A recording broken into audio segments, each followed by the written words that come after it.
Él cuando empezó el negocio en la Avenida Argentina trabajando con mi mamá, era él y una persona más. No había más. Era un pequeño taller de producción donde él desde muy temprano empezaba a trabajar los modelos de la tranca para cuando ya tenía una versión más o menos que ya salió al mercado. Él hacía la producción en el turno de la mañana y en el turno de la tarde él salía como instalador.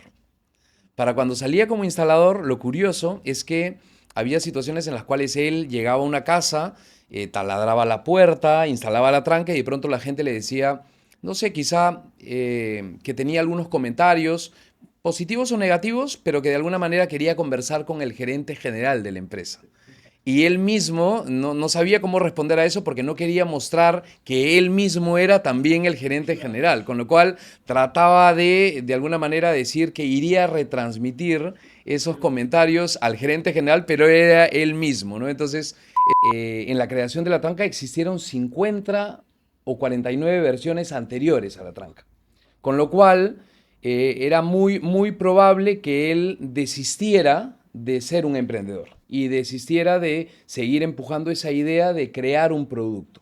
Recuerdo haber tenido 10 años, mi papá me levantaba a 6:30 de la mañana para yo levantarme e ir a Cantol. Yo no quería ir a Cantol, yo quería quedarme dormido. Yo simulaba estar dormido para que no me levantara. Aún así iba a Cantol. Y yo creo que, y él me lo dijo luego, para mí no fue fácil. No fue fácil levantarte cada sábado para llevarte, porque sabía que querías salir con tus amigos, sabía que querías quedarte viendo la televisión, pero no, yo debía de hacer mi trabajo a pesar de que no me gustaría tomar esa decisión.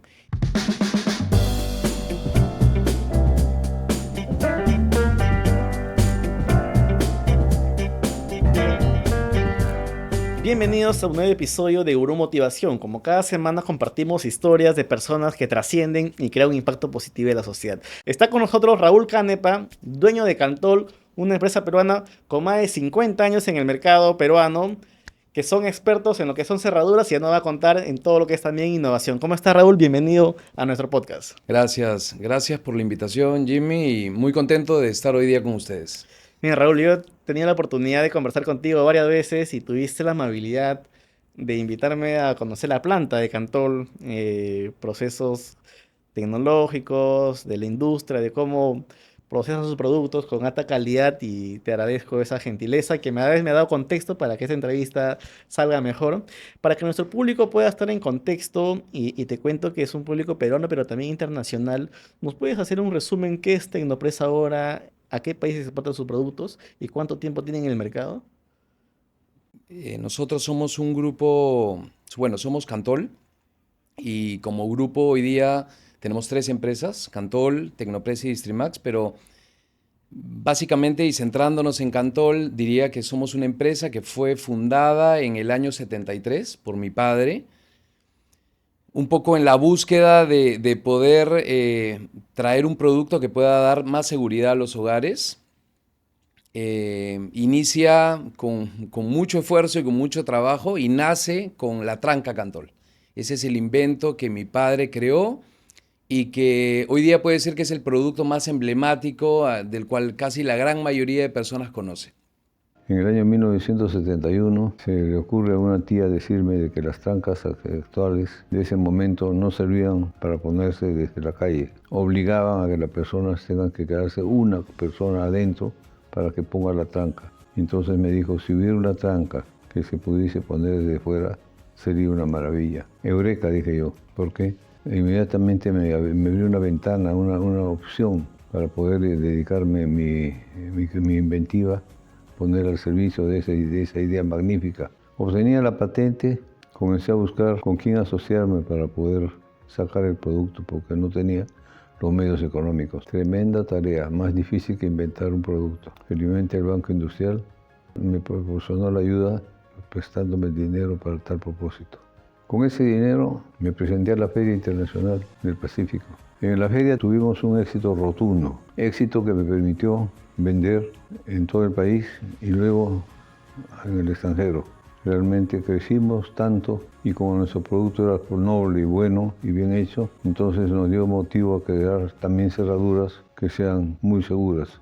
Asimismo, y ya estando en más de 50 años en operación, diría que hoy día también con bastante orgullo y alegría puedo decir que no solamente estamos vendiendo en el Perú, sino también vendemos en algunos países de la región, principalmente en Ecuador y en Bolivia, pero no solamente fabricando trancas, sino también fabricamos cerraduras de sobreponer, cerraduras de embutir, candados y algunos otros productos. Ah, felicitaciones. Son una empresa, como te digo, emblema y orgullo nacional. Yo ahora lo veo consolidados, pero siempre hay una historia detrás, ¿no? Cuéntanos cómo es la historia de Cantol. Tu padre se animó a hacer la tanca, cuál fue la necesidad en el momento y cómo fue ese proceso de crecimiento que siempre, pues, es interesante escucharlo, ¿no? A ver, yo diría que como parte de la historia, si bien es cierto siempre, como en toda organización, debería haber un plan, un producto, una estrategia, una visión. Creo que lo primero que debo resaltar y subrayar es, primero, la determinación, la visión y el coraje de mi padre de no renunciar a la primera oportunidad de dificultad. La verdad es que en los primeros años creo que la palabra es supervivencia y creo que es un trabajo muy duro en el cual el desarrollo y esas iteraciones que hacía en la tranca, en la creación de la tranca existieron 50 o 49 versiones anteriores a la tranca. Con lo cual era muy probable que él desistiera de ser un emprendedor y desistiera de seguir empujando esa idea de crear un producto. Las adversidades y las dificultades en los primeros años es muy fuerte, es muy fuerte. Mi padre era muy necesario no solamente venir a la casa y vernos a nosotros, los que éramos pequeños, sino también poder recargar energías y baterías. No es tan fácil sacar adelante un negocio, es muy difícil a costa de mucho sacrificio. Y cuando digo sacrificio me refiero al hecho de que de pronto desistes de viajar, desistes de comprar cosas, desistes de, por ejemplo, en mi casa recuerdo mi madre en muchas oportunidades le pedía que compráramos los reposteros de la casa. Y en muchas oportunidades escuchaba siempre terminar comprando un taladro o un torno.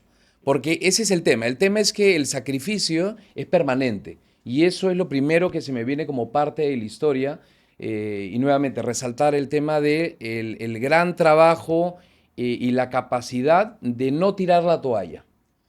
Pues es un trabajo en tu padre y como tú dices, tu madre, ¿no? Al final es un equipo que levantas todo eso y cuando emprendes estás contracorriente, ¿no?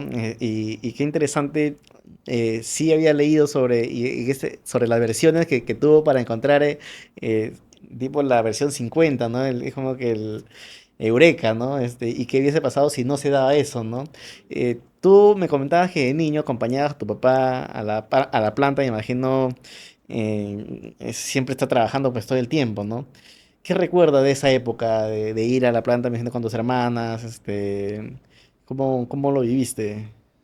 A ver, creo que se me vienen muchísimas anécdotas y muchos recuerdos, pero yo quiero comentar en este punto de que el trabajo y la forma en la que mi padre nos involucró, no sé si lo hizo planificada o no planificadamente, pero ha sido muy interesante ahora que soy papá, puedo entender un poco mejor la forma en la que lo hizo. Yo creo que al inicio empezamos a visitar la planta, pero en calidad de espectadores. Esta visita alejada que no nos permitía entrar, o por supuesto, a ningún área productiva ni área administrativa, pero que no dejaba en nosotros ese cariño y esa camiseta y ese querer a la marca, ¿sí? Entonces, creo que poco a poco él se dio cuenta de esto y nos empezó a involucrar desde muy temprana edad, 12 años, 10 años, y lo que hacía es, por ejemplo, recuerdo haber estado en un almacén contando con mi hermana Paola tornillos en el piso para tratar de ayudar a hacerle un inventario del almacén. No sé si lo tomaba o no como válido, pero lo que sí permitía es que luego, paso a paso, trataba de ir involucrándonos y asignándonos tareas no de mucho riesgo, por supuesto, pero que ya podía permitirnos coger un taladro, o coger un torno, una máquina de riesgo menor, pero que hacía que nos acercáramos a la gente, salíamos a almorzar con el equipo de Cantol, y esto nos permitió, yo creo que trabajar un tema de conexión con la marca y con la empresa. Entonces, eso, ¿no? O sea que desde muy temprana edad el involucramiento, pero no solamente en calidad de visita nuevamente, el involucramiento en la participación activa es lo que empieza a generar en nosotros, a sembrar esa semillita que luego es la que hace que sigamos en el negocio hasta el día de hoy. Ahí también viene el enseñarte valores también, ¿no? El querer la marca, como dices, familiarizarte con el equipo de trabajo también, y eso te va formando en la vida, ¿no? Y yo creo que también la enseñanza ahí es que todo cuesta, ¿no? Cuesta esfuerzo, cuesta sacrificio, ¿no? No viene regalado y hay que hacer las cosas bien, ¿no? Los papás siempre nos cuentan historias, ¿no? Yo creo que en todos lados, en mi casa, mi papá siempre me contaba historias y hasta me dormía escuchándolas. ¿Tienes estas experiencias de tu padre contándote historias de él como emprendedor que te dijeron, sabes qué, hijo, no sé, en este año, esta oportunidad casi no la contamos porque se nos cayó un cliente, se nos cayó una mercancía? ¿Recuerdas algún episodio que te contaba sobre su proceso de negocios? O sea, recuerdo un caso que me gusta mucho rememorar porque habla mucho de mi papá, me hace acordar mucho a él. Él cuando empezó el negocio en la Avenida Argentina trabajando con mi mamá, era él y una persona más. No había más. Era un pequeño taller de producción donde él desde muy temprano empezaba a trabajar los modelos de la tranca para cuando ya tenía una versión más o menos que ya salió al mercado. Él hacía la producción en el turno de la mañana y en el turno de la tarde él salía como instalador. Para cuando salía como instalador, lo curioso es que había situaciones en las cuales él llegaba a una casa, taladraba la puerta, instalaba la tranca y de pronto la gente le decía, no sé, quizá que tenía algunos comentarios, positivos o negativos, pero que de alguna manera quería conversar con el gerente general de la empresa. Y él mismo no sabía cómo responder a eso porque no quería mostrar que él mismo era también el gerente general, con lo cual trataba de alguna manera decir que iría a retransmitir esos comentarios al gerente general, pero era él mismo, ¿no? Entonces, ese hecho y sumado mi papá contaba la anécdota también de que al final del día, más o menos contaba, no sé si 14 o 16 horas de trabajo diario, con lo cual terminaba, por supuesto que extenuado, y eso es parte nuevamente de ese gran sacrificio por tratar, yo creo que siempre de tener presente en la cabeza no solamente la visión, sino de querer darnos un futuro mejor.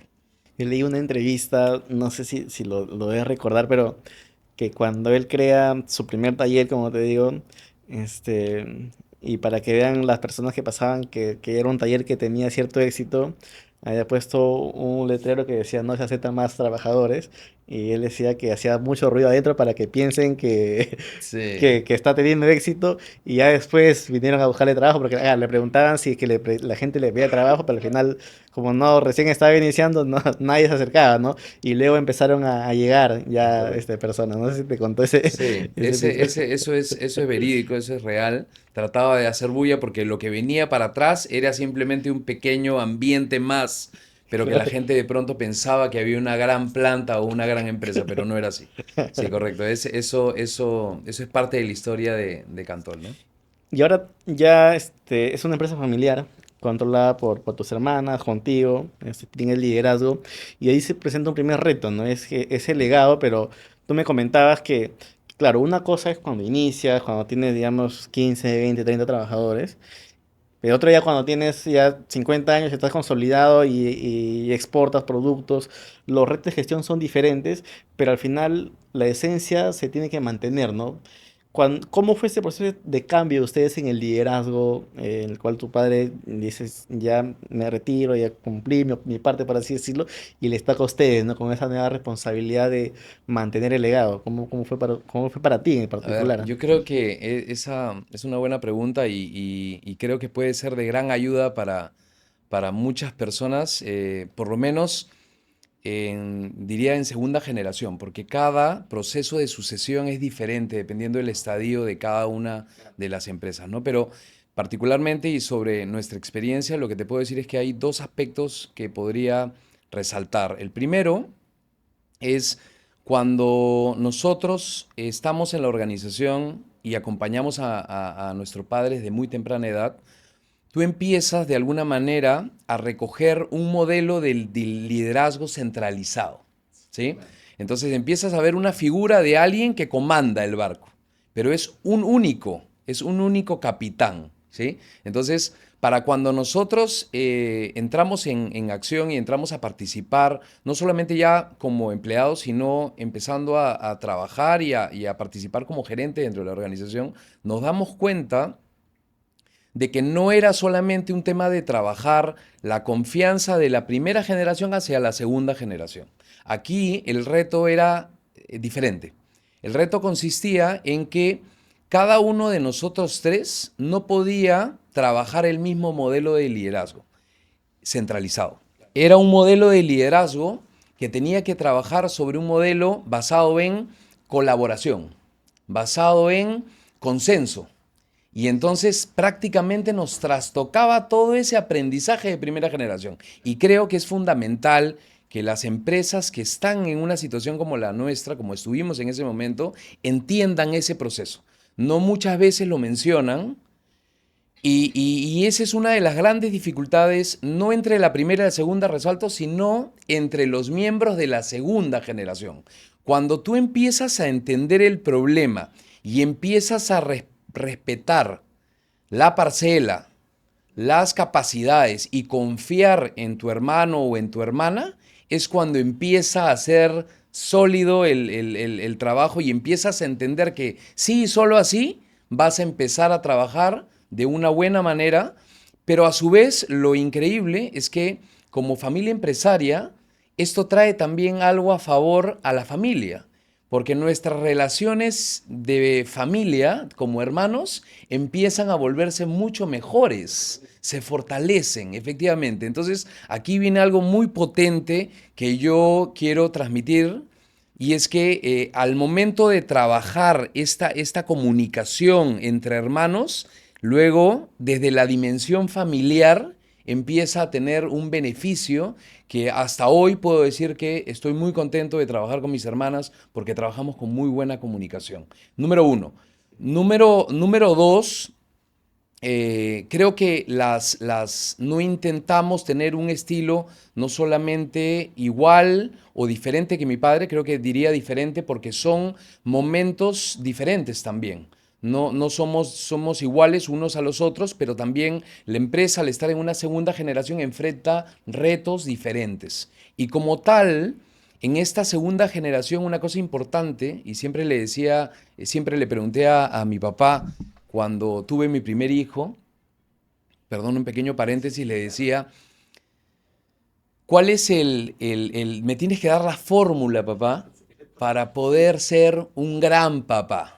Y él me decía, tú tienes que dar el ejemplo. La mitad del trabajo es tienes que dar el ejemplo. Le hablarás mucho y recomendarás y aconsejarás mucho a tus hijos, pero es lo que ven. Eso es primordialmente lo que ellos van a recibir de ti.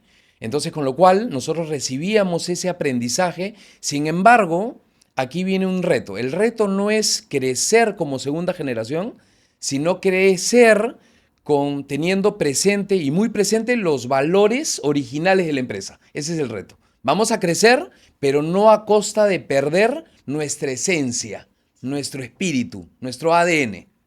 Eso es lo que te diría, Jimmy. Y en parte de esa esencia, tú dices que es los valores de la empresa y también que está muy reflejado en los valores de tu padre, ¿no? Una de las cosas es la preocupación, por ejemplo, en las personas.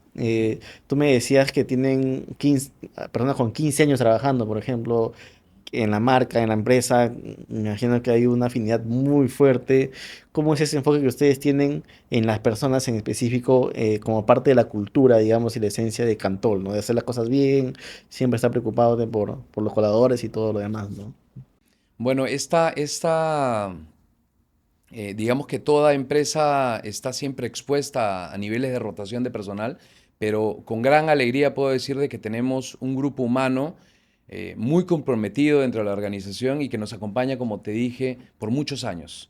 Muchos años que desde el momento en el que yo empiezo con mis hermanas a participar a muy temprana edad, ya ellos también participaban en el negocio. Entonces, somos una suerte de colegas, pero a la vez como que somos grandes amigos, porque han pasado muchos años y nos han tocado pasar momentos buenos y momentos malos.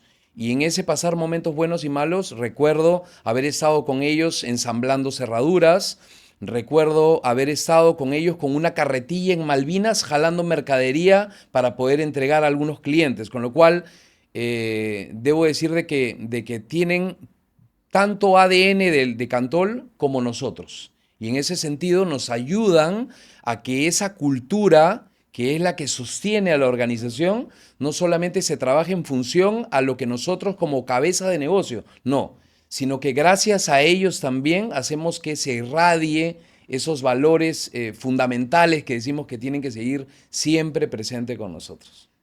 Y ahí tienes, tú eres padre, ¿cuántos hijos tienes? Dos hijos, ¿En qué edades están? 7 y 10.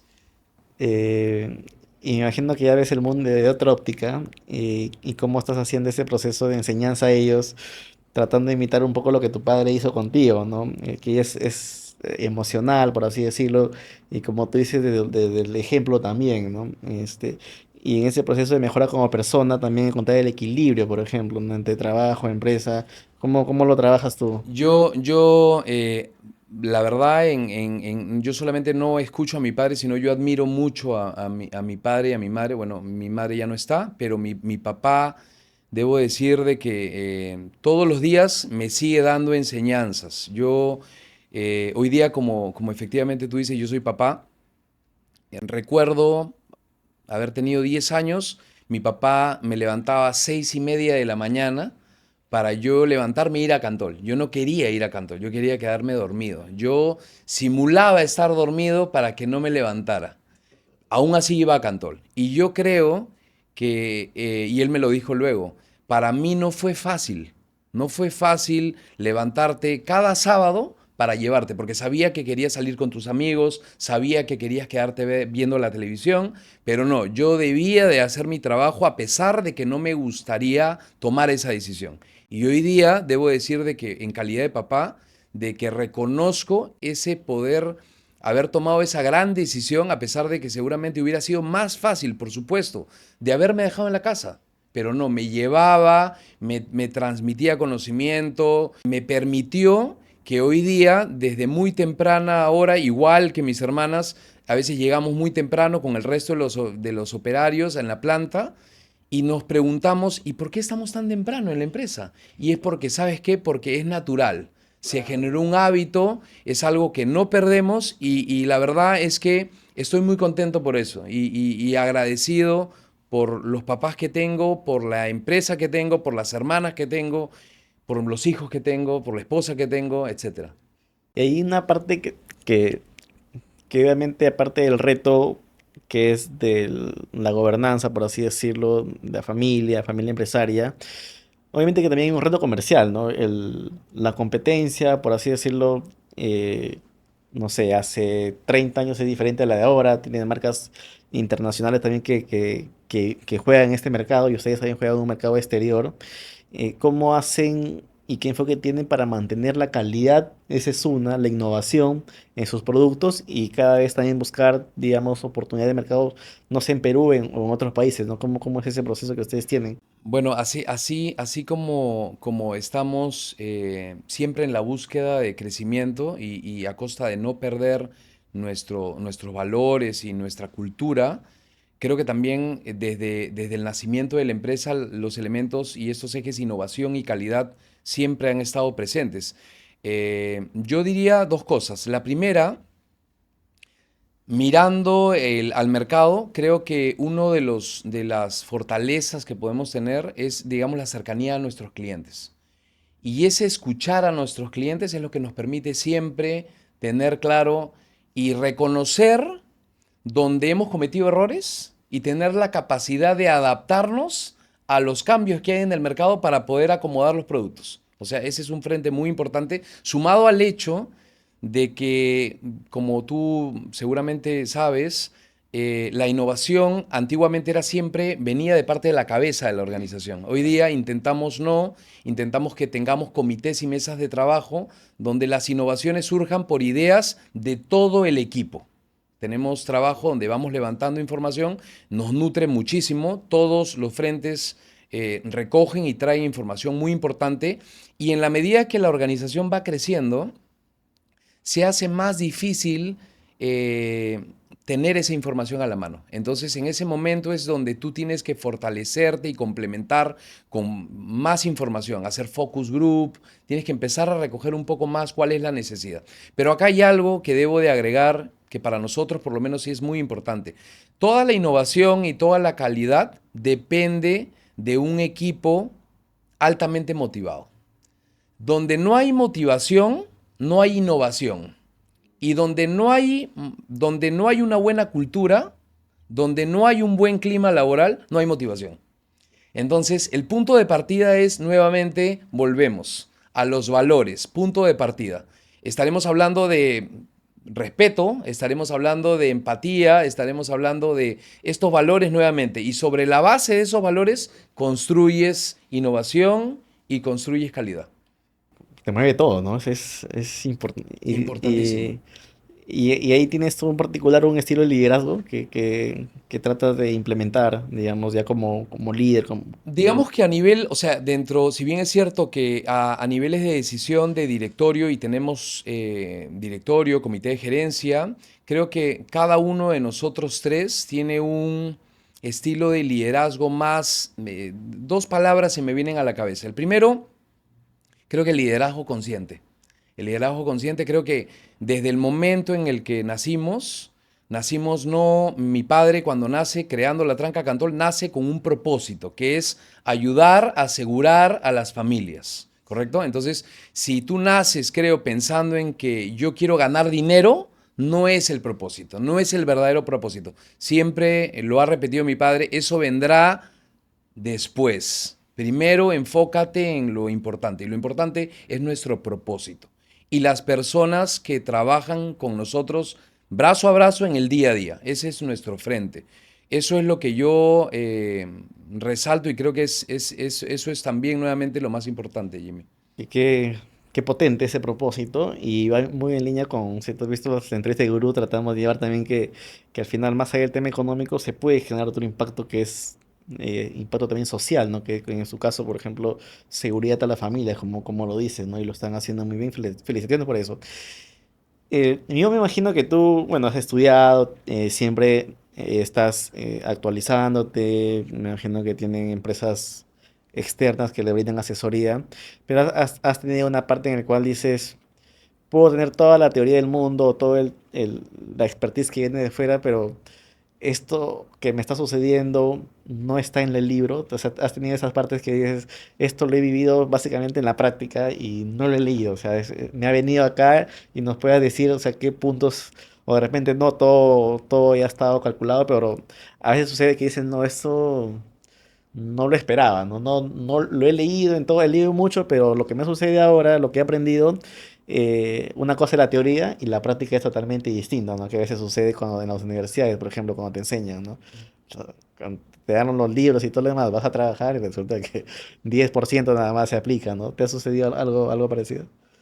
A ver, creo que por lo menos para las personas que egresaron en el año 98 como yo egresé de la Facultad de Ingeniería Industrial en el año 98 y creo que teníamos un enfoque mucho, o por lo menos a la inversa lo voy a decir, no muy enfocados en las habilidades blandas.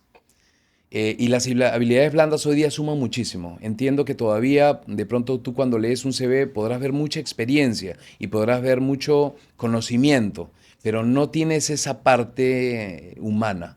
Esas habilidades de liderazgo, trabajo en equipo y todo esto, yo creo que juegan un papel fundamental en este trabajo de cultura y trabajo de clima laboral. Entonces, yo diría que es fundamental y el otro día escuché algo me dijo Rubén Sánchez y me dijo, tómate mucho tiempo para contratar y creo que es fundamental que nos tomemos todos el debido tiempo para tratar de buscar las personas que tengan ese ADN común y similar dentro de la organización, porque sí, solo así es que vas a construir no microculturas dentro de una empresa, sino una cultura sólida donde todos estemos remando en la misma dirección. Y uno de mis invitados, Michael Mitchell, que es fanático de Gurú, así que le mando un saludo que nos debe estar mirando. Él siempre insiste y le doy la razón de que el desarrollo de la persona, en la medida que tú te desarrolles como persona, tu organización también se desarrolla, ¿no? Pero hay que desarrollarse como uno mismo, conocerse. En tu caso, ¿cómo has manejado tu desarrollo personal, ¿no? O sea, independientemente de lo laboral y todo lo demás, ¿no? Y si tu padre nuevamente ahí juega un rol como mentor, ¿no? Tú me decías que siempre hablas con él y tratas lo ves como un maestro, ¿no? Lo sigues admirando, por así decirlo, ¿no? ¿Cómo lo has manejado? Yo, a ver, déjame ampliar un poco ahí en ese punto. Yo creo que cuando nosotros llegamos a unas personas que en ese momento, hace muchísimos años, nosotros no teníamos protocolo familiar, por ejemplo, nos recomendaron que tengamos un proceso de traslape entre la primera generación de 10 años. Me dijeron, tú trabaja de la mano con tu padre 10 años. Cuando pasen 10 años, tú te darás cuenta de que sin hacerle alguna pregunta a tu padre, en un gran porcentaje tú vas a saber qué es lo que él decidiría. Y creo que así pasó conmigo y con mis hermanas. Entonces, por supuesto que hasta hoy sigo hablando con él. Creo que una cosa que me pasó y también como experiencia dentro de mi desarrollo es, creo que al inicio, cuando tenía de pronto 15, 16 años, no sé por qué siempre se me daba por darle la contra a mi padre. Y lo peor de todo es que él siempre llevaba razón al final. Entonces lo que hice fue jugar a la inversa. Cada vez que tenía una decisión complicada, mejor voy a consultarle a él y utilizar su conocimiento para que me pueda ser útil para yo tomar mejores decisiones. A partir de ahí empezamos a articular, a trabajar mucho mejor y una de las cosas que nos pasó, inclusive estuvimos en India en un viaje de negocios y la gente de India se sorprendía y nos decía, oye, qué nivel de comunicación que tienen ustedes, papá e hijo. Parece como si fueran amigos, parece como si fueran colegas. Yo diría que es importante y creo que conforme pasan los años, antes me centraba mucho en poder seguir aprendiendo y poder seguir capacitándome en temas relacionados a mi carrera. Pero hoy día siento que en nuestro o en mi rol de gerente dentro de la organización y cabeza de la organización, yo creo que es fundamental que nosotros trabajemos esos otros aspectos para poder liderar un gran equipo. Como yo lo dije, hoy día, si a mi padre le funcionó el dar el ejemplo como una gran solución, hoy día yo digo, adicionalmente, nosotros debemos dar el ejemplo, pero además tenemos que formar a otros líderes. ¿Por qué? Porque lo que nosotros trasladamos y vamos cascadeando de boca a boca con toda nuestra gente no nos permite llegar a cada uno de la organización. Entonces nosotros tenemos que lograr formar líderes que exactamente piensen y tengan el mismo deseo de nosotros de formar y cuidar no solamente a nuestra marca, sino cuidar nuestra cultura, cuidar nuestros valores. El otro día escuché algo que me gustó mucho, que es el ser guardián de los valores. Me gustó mucho y la verdad es que aplaudo, esa frase la dijo Javier Calvo y la verdad es que me gusta mucho porque es una de las cosas principales que uno no debe dejar de lado, no debe de seguir observando, mirando y cuidando y atesorando. Entonces, yo diría que hoy día mi enfoque, seguramente, y entiendo igual a mis hermanas, es enfocarnos mucho más en saber cómo llegar a nuestra gente, saber cómo ser mejores líderes y darnos cuenta y reconocer dónde tenemos vacíos y debilidades, porque es así.